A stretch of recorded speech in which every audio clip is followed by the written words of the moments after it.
good morning and afternoon. Um, yeah, there's a funky login today, so sorry about that. Hey, this is going to be a really interesting LinkedIn live show.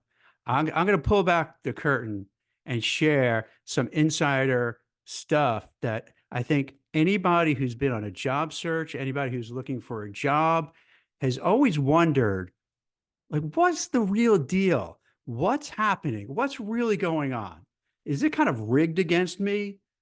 Is this fair? Are there something else we don't know about? So what I want to do today, and I'm going to do this at risk of alienating everybody except for job seekers and people looking for a job and people who are trying to advance in their career. But everyone else, I think, is going to hate me for this, but I could deal with the hate. It's okay. I'm a big boy. I could deal with it. So what I want to do is talk about some of these things, and there's a lot. We may have this to be a two-parter about what really goes on, what's really happening behind the scenes. You know, what you were suspecting that's going on is what's going on. So without further ado, let me just jump into it. No particular order, right? No particular. And there, there's so many of them I was doing that you got to forgive me if I'm looking at my phone a little bit, because I was shocked when I was doing more and more research that not only like from my own firsthand experiences and dealing with others, what's going on, but like so many other things. Now, let's start with this. When you're looking for jobs and you're going, whether it's LinkedIn, Indeed, whatever your favorite go-to site, to look for job listings, the challenge is a lot of those job listings, as you probably were surmising, are kind of fake. And when I'm saying kind of fake, I'm not being like fake news kind of thing. No, fake meaning this. Companies will post a job with the best of intention, but time goes on and they forget about it and they leave it up. So it could be up for weeks or months. And then when you're going and looking at it, you're thinking, hey, this is a fresh job. But it's already had maybe dozens, if not hundreds of people applying and interviewing, going through it. And you're wondering why, like, what's going on? Another thing is with these job postings, oftentimes companies will post the jobs to make it look like, hey, we're doing great. In an environment where some companies aren't doing great, they may post roles to make it sound like, look what we're doing. We're hiring. We have so many job postings, but they're really not real in the sense that you're not going to be called for an interview for it. You may also want to have it where, let's say, some people are laid off or they leave on their own volition through attrition. Maybe the boss is saying everyone has to go back to the office and they don't want to, and they just leave. What happens internally, the rest of the workers are like, oh no, we have to pick up all that slack. We have to take on all this extra work. So what happens? They'll put pressure on HR and the managers to post some listings. But they're posting those listings, but they really don't care about hiring. It's window dressing. They're putting those job listings out there to show the employees, oh, we're looking after you. Don't worry. We're posting these jobs, so we're going to get help along the way. And then time goes on and on and on, and nothing happens because they really don't want to hire. They just want to show, look, hey, look at the jobs. Everything is great. Um, and I'll bang through these really quickly, right? Because I do have a lot of them. The other one, you know, ghosting. Everyone, we all know by now, ghosting. Everyone gets ghosted. I'll give you my inside take on this. I think when I first started recruiting, it was so different in the sense that you could speak right to a hiring manager and get a sense of what the hiring manager wants out of a candidate. You speak to the candidate, go back and forth between the hiring manager, between HR, between the interviewers, and you would have this nice back and forth so you could really understand what's happening. Now, coupled with technology, with other things, it doesn't happen anymore. You don't get feedback. You don't get constructive criticism. And I think, number one, with technology, it's easy to hide behind it. In the past, someone would make a phone call and you call, they leave a message, they call you back, you call until you get that person. Now, you just don't answer their texts, you don't answer their emails, you don't answer whatever medium they're trying to connect you through. And I think in large part is one, there's a lot of people who are not well experienced. There are also a lot of people who don't care. So they don't want to bother. Now, I'm not saying everybody, I'm generalizing. It's not everybody, but there's a large portion who like whatever, they don't care. They're so inured to what's happening that they just understand ghosting is part of it. So what ends up happening, it's the psyche of things. For instance, if you live in an area where there's a lot of crime, after a while you just shrug your shoulders. Oh, that's the way it is. So what happens, I think, a lot of people with even the best of interest just shrug their shoulders. This is what it's like. There's so many people who I have to get back to. It's impossible. I'm not going to get back to. Also, there's a big concern that if you say something to an applicant that could be perceived as racist, sexist, this, that is, what have you, it's very easy for the person to whom you gave that message to, even if you're giving you the best of intentions to give some feedback, you have to worry about being brought up in front of HR and being canceled and losing your job and even being sued and being blackballed from the industry.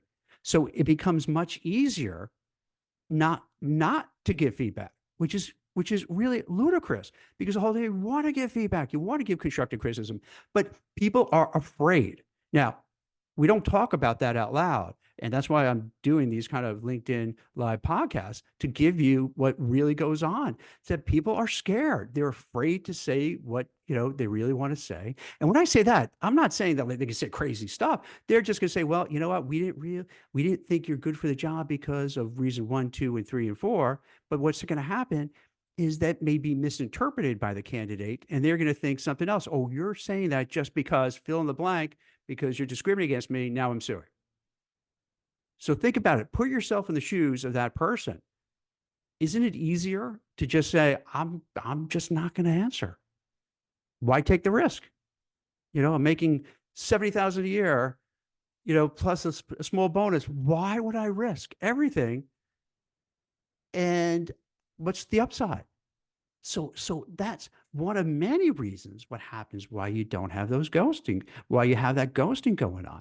It's just there should be some sort of thing, I believe, that you can give kind of an exclusion, or I don't know what you want to call it, to people who are in this space, that if they do say something, that's not like horrific. Like some people, let's be honest, some people are completely prejudiced and racist or whatever they may be, or sexist or anti-Semitic, but let's put those aside, right? Like the outliers. But for the most time, people aren't, I think, and maybe I'm naive, but most people I think are kind and nice and want to help and want to do the right thing. And for that, maybe there should be some protection so that so they can give feedback, they can give advice, they can give constructive feedback. But if by any chance they say something that they really didn't mean, they're not opened up to losing their job, being sued, what have you. I don't think that's going to happen. But one of these things, I'm glad that we have this platform that at least I could broach this topic and bring it up and talk about it, because no one else is. And if no one else talks about it, this is never going to end. You could always have people going for interview, getting ghosted, and nothing ever changes. So I figure partly give you what's behind the scenes, but then also maybe some ideas of what to do next.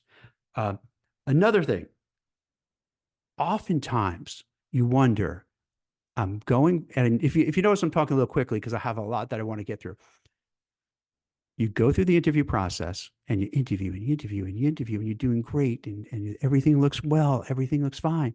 And then at the very end, after 3, 6, 10 interviews over 6 months, either you get ghosted or you get that email saying, sorry, we went with somebody else.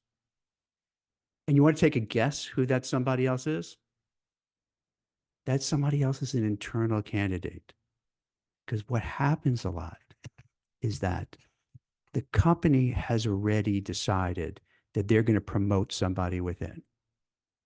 However, there's the pressure to see, let's see who else is out there. Let's see who else. Maybe there's somebody else. We want to do our due diligence.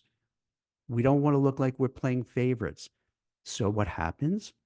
They interview a whole slate of people. They'll interview a slate of people who go through the motions, go through everything, put their time, their energy, emotions into it for naught because it's already been predetermined. They know that that internal is the person who's going to get the job.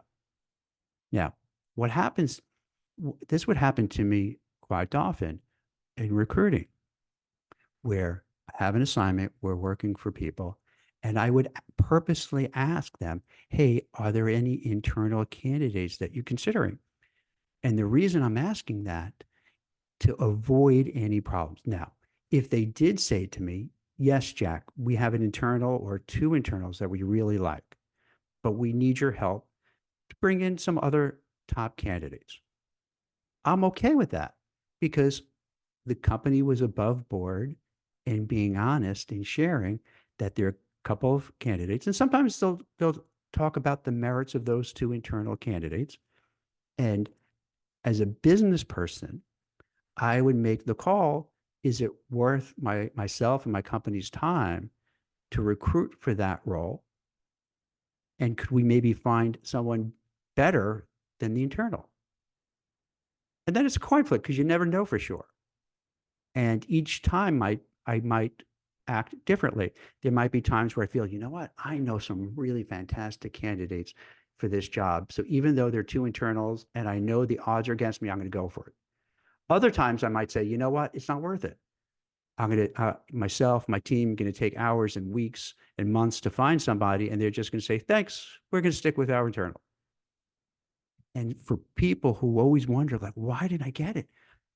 One of the reasons is they already selected the person. And let's be frank, it's much easier when you have Joan or Jane who's already in the role.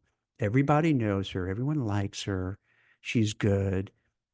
Everybody around is going to say she deserves the promotion. So it's so much easier to give it to an internal person. You would need an amazing outsider to knock Jane or Joan out to take her place. And that happens all the time. So you're in good faith, you're interviewing, you're going back and forth and having that emotional roller coaster, only to find out you really didn't have a chance. Another thing is the proliferation of lowballing. Lowballing, if you're not familiar with the term, is that you go for an interview, you go through the whole process. They've even maybe shared the salary, the bonus, other things, maybe even gave maybe a range, what have you. And you go through the whole process. And let's say, just to make numbers easy, it's $100,000. They said, hey, about 100,000 or so. And then after 6 months, 9 months of interviewing, they say, hey, Jack, congratulations. We want to give you a job. You're like, oh, yeah, great. Woohoo. And then they say, it's going to be 90,000 plus. You're like, whoa, whoa, whoa, wait a minute. What, 90? You said 100. What's going on here? I don't understand it. Let this 10,000 less. Now, this is where the challenge comes in too. What do you do if you're a candidate, if you're a job seeker in this market now? It's very tough for white collar, mid to senior level professionals. So you have a dilemma. Do you say I'll suck it up and take that 90, or do you walk away? And if you're in between jobs, it's harder to walk away because you want a job and you're going to have to suck it up. And that's also what's so cold blooded, because they know that. Because if you're in between jobs, right, and they say, hey, about 100, and a lot of times they don't say it in writing. They just say it verbally. So it gives them an out. Like, hey, yeah, about 80, 90. And we've all seen on these, job listings where the salary bands would be, 50,000 to 500,000. And it's ludicrous. It's ludicrous. So you can't depend on that whatsoever. So verbally, they're saying, oh, yeah, about, 90, 100, 120, thereabouts. And then when it's 3, 6 months later, they're like, oh, did I say that? I'm pretty sure I said it was 90. And you're like, what? No, I would be pretty sure because I was pretty excited about the 100. Now the pressure comes in. The pressure comes in because you're thinking, for those who are in between jobs, who are unemployed, you're freaking out. You want a job. So you want to take it, but then you're thinking, huh, if I take it, they know that I know you're screwing me. And do I go to a company that right from the get-go is screwing me? But if I don't take it, I don't know when I'll get the next job. I have 2 kids in college, have their tuition payments, the mortgage payments. So then the pressure is on where you yield to this lowball offer because you feel like if I don't do it, I don't know when the next opportunity will come. So I'll suck it up and do it. And that's a really bad situation. And this happens a lot. Similarly, another kind of sort of trend is this: recruiters, um, whether internal, talent acquisition recruiters that work for the company or third party recruiters or any type of recruiter, it's easier for them at times to find somebody who is earning less than what the company is looking for so that they could come in as a hot shot hero. Look, I was able to get this person at a lower price than you were looking. Look how great it is. This is why you have me as your recruiter. Now, when I say these things, whether for recruiters, HR, talent acquisition, please understand, uh, I'm giving wide generalizations. This does not apply to everybody. I'm just talking in terms of generalizations just to get a vibe check, the zeitgeist of what's happening. There's so much differences between individual HR people, talent acquisition people, recruiters, hiring managers, what have you. But it makes it easier just to kind of give the big picture, but knowing that this doesn't mean it's always this way. Doesn't mean that every recruiter is looking to go and get the more lower paid people to say, hey, look, we got these lower paid people. Look how great it is. And then they're Xing out the more senior people.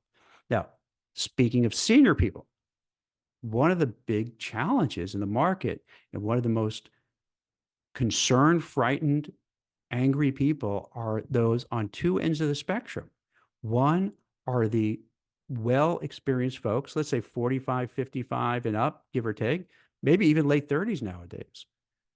And they feel that there's a lot of ageism. There's a lot of pent up discrimination where in which people feel, hey, if you're 50, you're 55, that means you don't know tech. You're not going to know the platforms we use. You're not going to get AI. You don't understand, the lingo that everyone uses. You dress funny like you're from the 80s. You're wearing those dad jeans and the bad glasses from the 80s. You're tied those amoeba ties from like early 90s. You have all these, biases against that older, more senior person.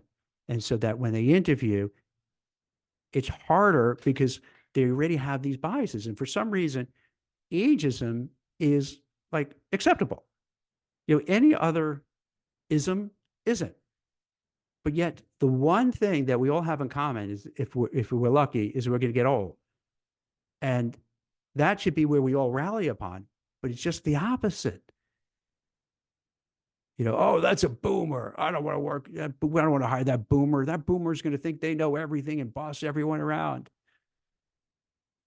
There's another aspect to it. I want to share with you. I think that a lot of it is not necessarily the person's age. And it's not even necessarily the way they talk, the way they act, the way they think, the jargon they use, their references and all that. It's the money. You can't go wrong. Let me give you this on a tangent. You can't go wrong following the money, no matter what, whether the stock market, whether, what jobs are hot. If you follow the money and you really know what's happening, where things are going. And with older workers, and once again, I'm going to overgeneralize, just so you understand. Not every senior worker is making a lot of money and making more money than their Gen X, millennial, Gen Z counterparts. But on a whole, the odds are higher that you're going to be older worker is going to be making more money because they've been in the workplace longer. So then when it comes time, when you have these cost cutting initiatives, which we've been seeing since 2022 till now, if you're looking to cut costs, there's more bang for the buck if you let go of somebody who has 30 plus years of experience is making $250,000. It's way easy to cut that person off and just use that money and allocate it for something else. And right now, what's happening, we just wrote a piece about how Google and Microsoft and other companies they're laying off people. But what's happening is they're using the money to hire AI machine learning people. So they're reallocating it. So I think what's happening is the trend that you're seeing, and it may not be you're being discriminated because your age, it's discriminating because you're making $250,000, and they figure, maybe with AI, we could hire a Gen Z for $50,000, and they could maybe do a whole lot of that work, and the company's going to save money. And then speaking of Gen Z, it almost seems like whatever youngest, newest generation, they love to dump on it. Millennials, they would dump on it. I'm sure the great generation dumped on the boomers and so forth. So the Gen Zs also, they have this, out of nowhere, this stigma. They don't want to work. They don't want to work hard. They're lazy. Well, meanwhile, I think, and to be fair, full disclosure, I have two Gen Z kids. I think they're looking through the lens of, wow, this job market sucks. Just look what we just talked about now. They've seen their parents or their parents' friends lose their jobs. They see their parents and parents' friends just burn out and so aggravated. They realize this 9 to 5 grind is just horrible. I mean, check out TikTok and look at people complaining about the 9 to 5 job who are Gen Zs. I mean, they're literally crying because they're saying, "Hey, I'm loaded with student debt. I have to wake up super early in the morning, commute into the city, come back. It's now like 7 o'clock. I'm exhausted. I got to make dinner. I got to get ready for tomorrow." And you're on this hamster wheel. So it's a tough thing. Now, older generations, I hate to say this, but a lot of them scoff at them. Like, "Oh, come on, suck it up. We did it." And to me, that's like, all right, just because we did it, that's not like, why should they have to endure the same crappiness as we did? They should have it better, smart, have it better. All right, let me move on. Um, let's see what else we could do. In my experience, it's more of who you know than what you know. You can know, you could be the smartest person in the room, be great book smart, but if you're going up against a candidate or candidates who their uncle is the CFO, their dad runs the company, their mom is the chief whatever officer, this is a challenge for people. You go and you interview and you feel like, I should get it because I have all the credentials, I have all the experiences, I've done all the right things, but yet I'm losing out because it's going to somebody who's kind of connected. A little nepotism, a little they went to the same college, maybe they live in the same town, maybe they're best buddies with the hire managers. So another reason why you might not be getting the job, even though you're more than qualified for it, is that they feel that you could, that they could get somebody who is more of, and it goes into this, a cultural fit, which is a catch-all for basically saying, hey, I know, Jack, you're really good, but we're looking for a cultural fit, which means we want just someone like another one just like us. So you could be really good, really smart, really capable, and better than another person, but because you don't fit in with their quote unquote culture, you're out. And this is terrible. And the reason I'm sharing, because for the folks who are going through these interview processes and saying, like, I don't get it. I thought I nailed it. I thought I did really well. I did everything I was supposed to do. I have all the criteria. I have all the requisites. I have all the skills, the accreditations, the licenses. And what's up? This is why I wanted to talk to you today. Sharing, these are some of the reasons why, when you're knocking your head against the wall, this is what we're up against. Now, take a pause here, is that I would love to give a solution, but for now, I think the takeaway is that when you're looking for a job, going through the search process, through the hiring process, it's stacked against you for the reasons I mentioned. You could take solace in the fact that this isn't just you. This is a systemic thing that almost everybody is going through. So if you start feeling like you're losing confidence and you're losing some self-esteem, it's not you. It's the system and how it's working or not working. It's kind of broken. And I hope just by that little part of it makes you feel somewhat better, because at least all right, it's not that I did anything wrong. It's not that there's a black cloud hanging over my head. It's not that my former bosses and coworkers are sabotaging me. It's just not a fair level playing ground. So you with me on that? I know you're not going to say, "Oh, Jack, much better. Everything is great." No, but like at least sometimes having that knowledge can make you feel a little better and a little knowledgeable. Um, let's see. You want to do just a couple more? You got who you know.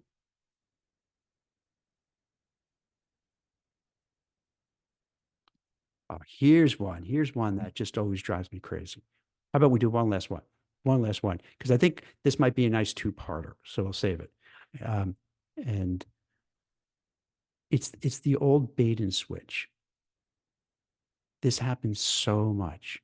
So you go and you interview, and they tell you all the good things and wonderful things about the company, the salary, the bonuses, the upwards mobility, the ability to get like a corporate title, a VP title in X amount of years if you're doing everything the right way.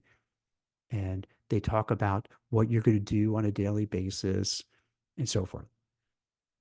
Then, and I can't tell you how many times I have spoken to people who accepted a job. They accepted a job, and then all of a sudden they start working, and they're like, wait a minute, why are you handing me this project to work on? That's not what you said I would be doing. And then either the response would be, oh yeah, we did. They gaslight you. Oh yeah, of course. We talked a lot about that. Yeah, we did talk about it. Or some people who are just very cold hearted too would just say, well, yes, we didn't talk about it, but we kind of changed how we're framing the job. So it's a little different now. So we need you to focus on, X, where I know we were trying to hire you for Y. Now you're in this bind. What do I do? What you promised me one job, and then that's not what I'm doing. Now, once again, if it's a hot job market, You could complain, bitch, and moan and say, hey, this is not fair. I'm going to the CEO. I'm going to whatever. Or if not, I'm just going to leave and get another job, knowing you can get another job. When it's not an easy market, when it's a tough market, you got a problem. And then if you didn't have a job to go somewhere, that's a problem too. So you can't even go back to the other job and say, oh, and go groveling. Can I get my job back, please? So you get there, the job description changes, the responsibilities change. Often they're not really aligned with what you wanted or even your experience. But then to add insult to injury, to add insult to injury, when it comes time for the end of the year to talk about promotions, bonuses, and raises, all of a sudden you you don't see it. Like, wait, where's my bonus? Where's my raise? Where's you? Oh, no, no, no. We didn't say, like, not the first year you're going to get. No, no, no, no, no. No, no, no, no. You're going to get that raise and promotion for the second year. Oh, yeah. And the bonus. No, no.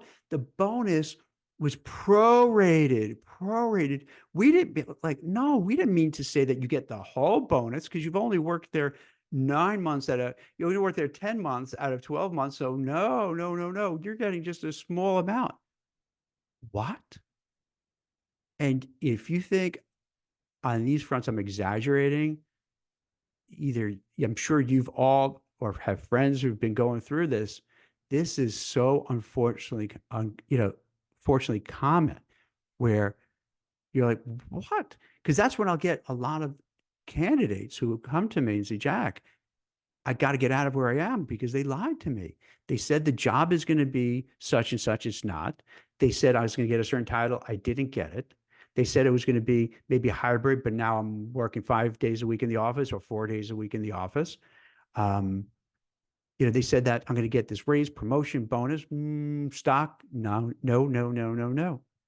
How can I stay here? How can I trust them? And then if I take it and stay here, then they know I'm going to be like a pinata. They can keep beating me and they know they can get away with it. All right. So these will stop at this because I don't want to depress you too much. And uh, let's try to put a little bit of give you a little bit of positivity. What I just walked through, yeah, it sounds tough, but I'd rather share what's really going on so that you understand and know, and you don't feel you're being persecuted. You don't feel that you did something wrong. You don't feel like you're a bad person. No, it's unfortunate because you like to think it's a level playing field, and the you know just like in anything, like in sports, if you're the best at what you do, the odds are you should be the one to succeed. But here, it's it's kind of rigged. It's rigged when they know that the internal is going to get the job. It's kind of rigged when they know we want a cultural fit and you're looking for other people, and that's just window dressing, and they're not going to take that person. What you need to do is now knowing these things, when you start interviewing, and this is not easy to do, when you speak to the recruiter, when you speak to the hiring manager, the internal HR person, the internal talent acquisition recruiter, you want to ask them these questions. You really want to know, you want to make sure, hey, is there an internal candidate who's likely to get this job? Just let me know because I still would want to do it, but I would like to know my competition. You want to know, can I have in writing? This is a key thing too, because a lot of people, a lot of companies don't like to put things in writing because obviously you could hold them accountable. Can you put in writing in my offer letter everything you said to me verbally? So this way, when it comes to a promotion, a raise, stock, what have you, it's not he said, she said, one word against the other. It's in writing.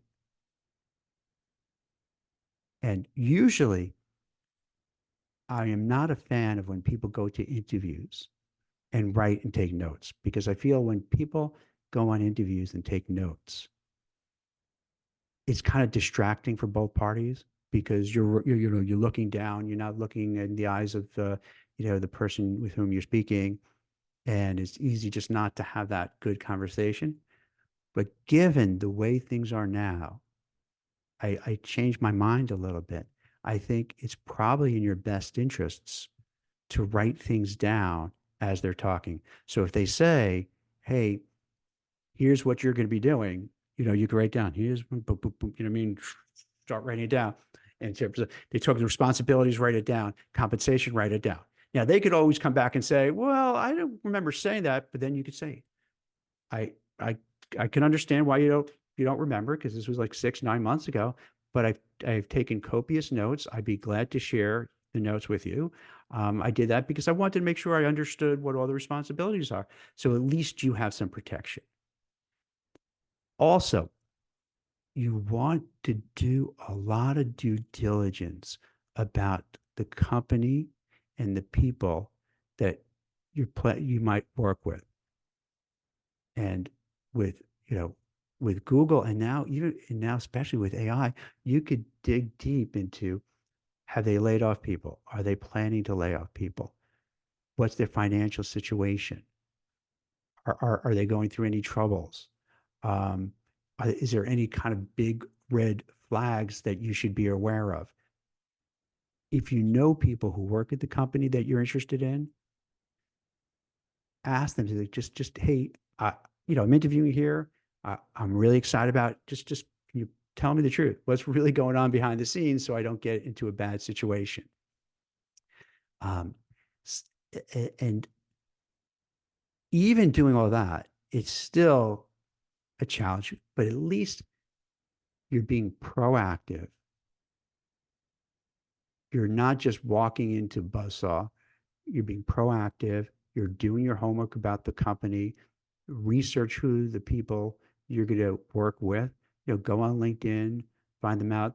They're now becoming more and more AI platforms where you could find people. So you can kind of do different searches. Like I had this guy yesterday, Juicebox, which is People GPT.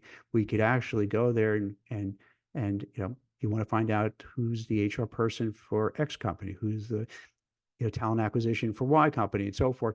So you could see who they are, and then you could check out their backgrounds and see, have they only been there a year and then left, 6 months and left, you know, a year and a half and left, not just one, but lots of different people, because that might also give you a sign. Maybe this is not the right company if I'm looking and I see this turnstile of people coming and going and coming and going.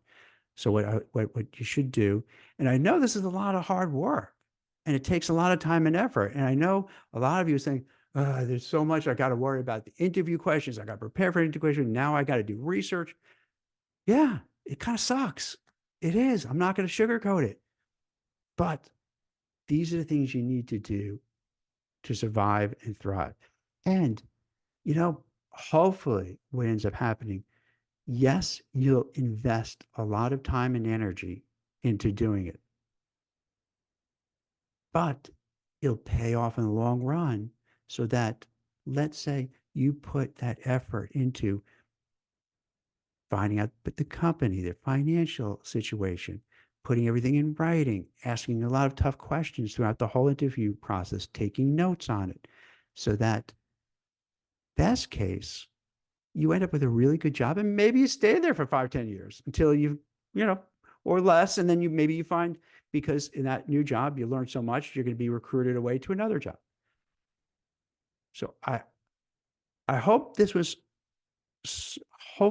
illuminating, because I understand that a lot of people go through the job search, the hiring process, interviewing, and just feeling something is off. This doesn't seem fair. And what I wanted to do today, and I'll probably maybe try on Monday to give some more examples of like how it is not really fair and it's not really balanced and you are at a disadvantage. But that doesn't mean you give up. That just gives you the knowledge of this is the game. And then you learn how the game is played. So then you find out how you could kind of fit into their corporate culture. So you could find out who you know at the company who could hook you up. So you learn. So like, huh. So my message isn't to be like, oh no, everything's better. Well, we could learn from it. If it's who you know is better than who you don't know, or what you happen, it's better to know who you know than what you know. Try to really network and get to know key people who could hook you up. If you're worried about ageism and the money, you have to find ways to look, and this is sound crass, youthful and in shape, and like, what? You're 50? I can't believe it. And then in terms of the compensation, knowing that that could be a challenge when you interview, to negotiate that and bring it up and see what you could do. And then you could say, maybe you're okay with taking a little less to keep in the game. So you don't have to just say, yikes, this is terrible. It's not fair. It's imbalanced. There are ways to come back. And we can talk more about it next week. So I hope, usually Fridays we take off. 4 is enough. You get sick of me 5 days a week. Even 4, you probably get sick of me. So I hope this is helpful, enlightening. I hope for some people who are sitting there now who are going to go back to their spouse or partner and kids and would say, see, I told you it's not my fault. It's not like I did anything wrong. This is what Jack is saying. This is what's going on. It's just going on to everybody.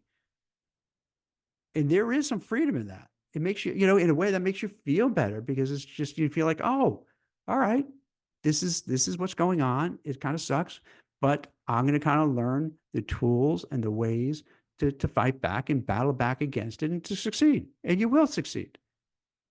And then you look back a year later, 2 years, 5 years later, go, yeah, that was a rough time, but look where I am now.